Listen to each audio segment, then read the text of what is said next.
Grim New England Episode 4, The Grim Curse of New England's Most Powerful Family.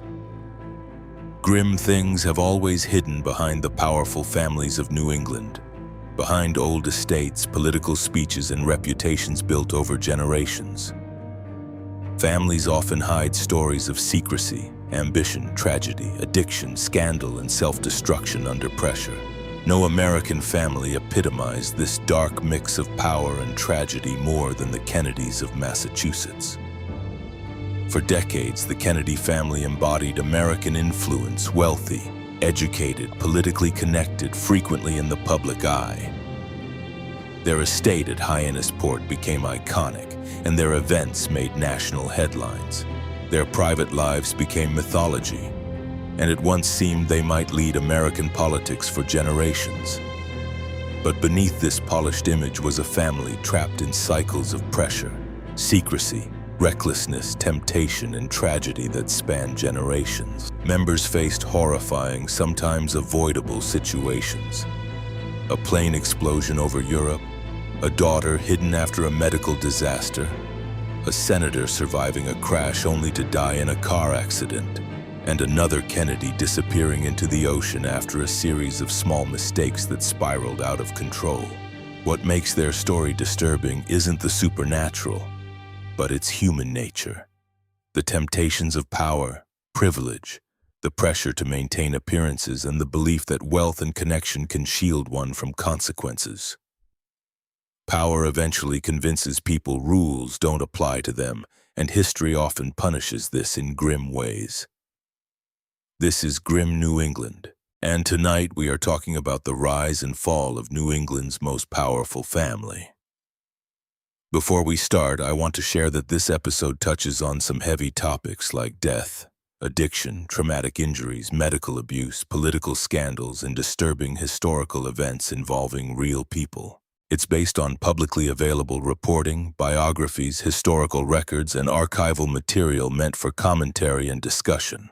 If you're interested in dark New England history, true crime, political scandals, or the secrets behind some of the region's most famous family stories, please like, subscribe, and turn on notifications. There's more exciting content coming from Grim New England. Now, let's explore the story of the family that became America's version of royalty, and how the same forces that built the Kennedy dynasty may have also played a role in its downfall. Part 1. Boston Power and Joseph Kennedy Sr. The Kennedy family story begins in Boston, driven by a specific kind of New England ambition. In the early 1900s, Boston's society was mainly controlled by wealthy Protestant elites who influenced politics, banking, education, and social life.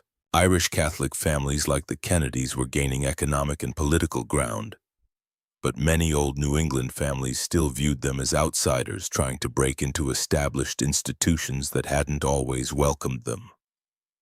Joseph Kennedy Sr., born in Boston in 1888, understood this world well. He spent his life working to dismantle these barriers. Over time, he accumulated significant wealth through banking, investments, Hollywood, liquor importing, and political connections, becoming one of America's wealthiest men. However, wealth was not his primary goal. Joseph Kennedy sought lasting influence, legitimacy, and the enduring place for the Kennedy family in American power. Ultimately, he aspired to the presidency. Understanding Joseph Kennedy's significance helps explain the origins of the family's later tragedies. He didn't just build a successful family, he established a lasting dynasty. For the Kennedys, achievement became a core part of their identity. Emphasis was placed on success, reputation, and discipline.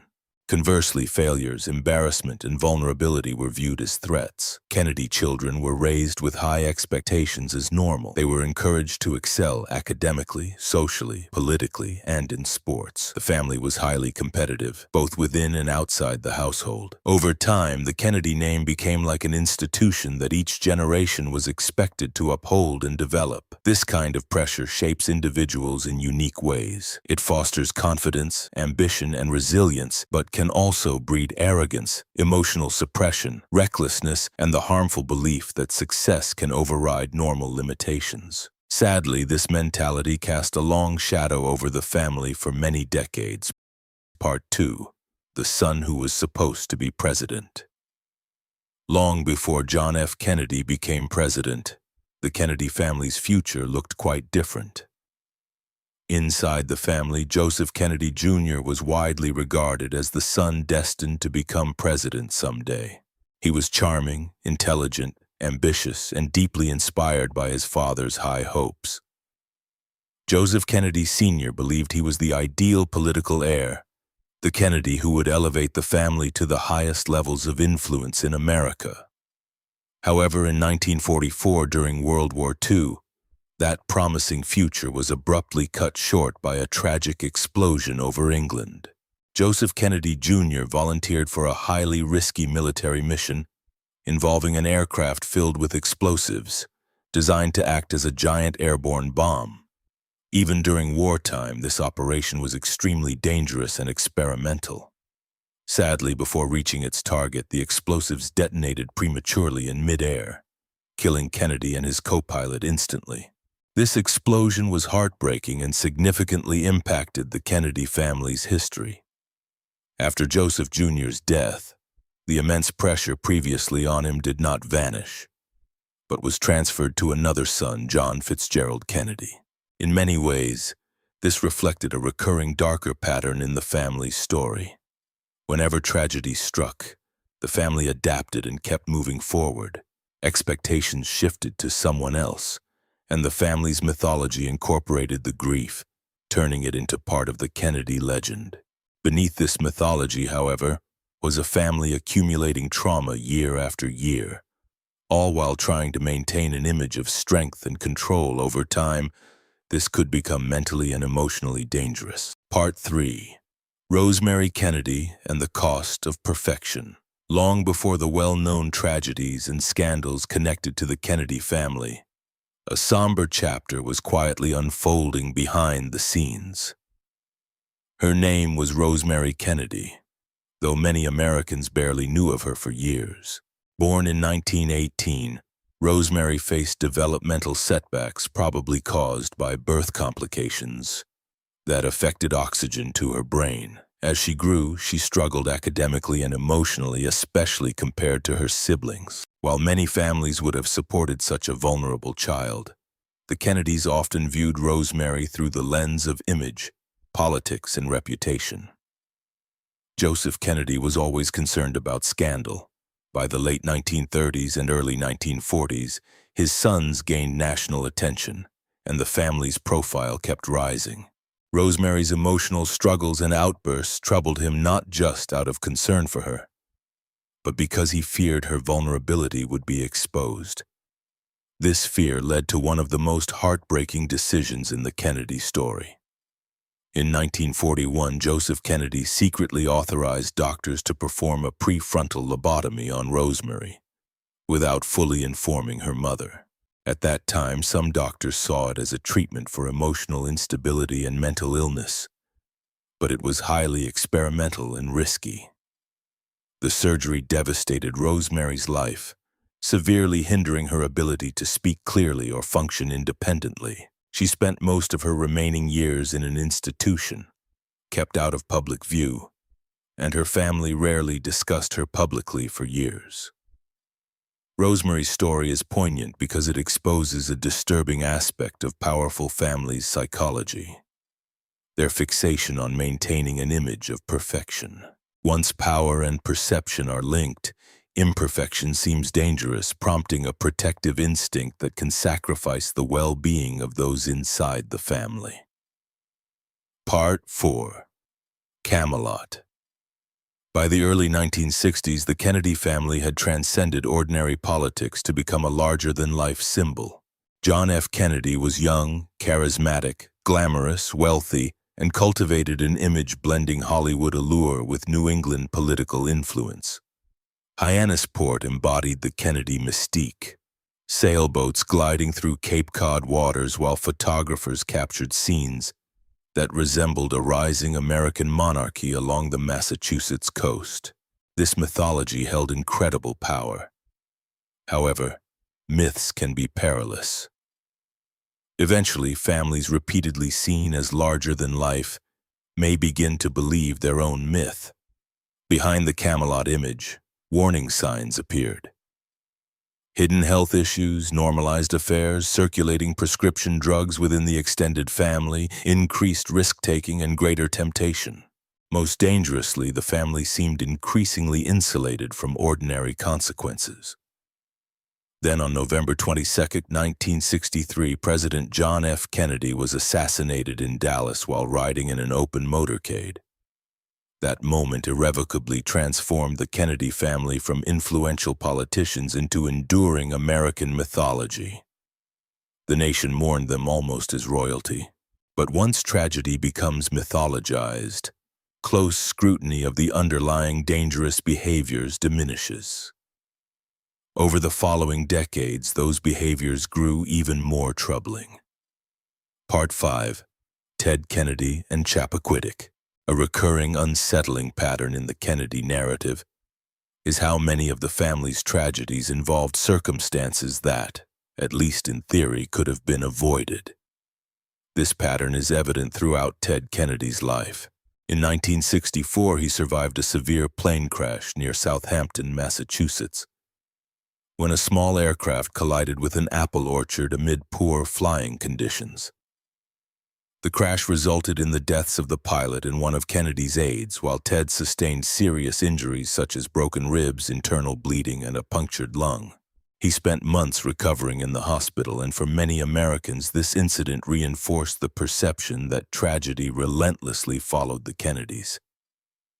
But the more troubling reality was the family's increasingly apparent entrapment within a culture where pressure, temptation, confidence, recklessness, and privilege constantly clashed with political protection. Then came Chappaquiddick. Even now, decades later, the story feels haunting due to the setting itself. Chappaquiddick Island off Martha's Vineyard is surrounded by dark marshes, narrow roads, isolated bridges, and black tidal waters that, at night, can feel deeply unsettling.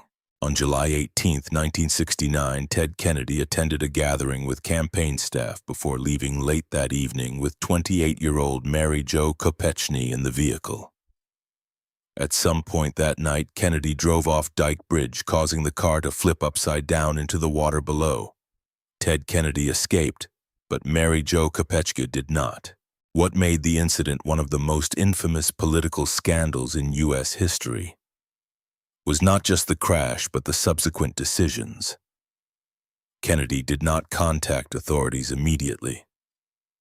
Hours passed before they were notified, prompting questions across the country about whether help arrived sooner if Mary Jo might have survived. The event became symbolic of something greater than a single accident. For many Americans, Chappaquiddick marked the moment when the Camelot mythology cracked open to reveal something ugly. Power had insulated the Kennedy family from consequences so long that even ordinary judgment was eroding. Ordinary people do not usually believe they can survive a submerged car accident with a dead passenger and still preserve their future, but Ted Kennedy did. Despite the lasting damage to his presidential hopes, he remained one of America's most influential senators for decades afterward. This survival is significant historically because it exposes something vital about New England power. By then, the Kennedy dynasty was so deeply embedded in Massachusetts politics, institutions, loyalty networks, and mythology that the family operated almost as an institution larger than any individual scandal. Ultimately, such insulation changes people. Part 6. The Atlantic Ocean and the End of Camelot.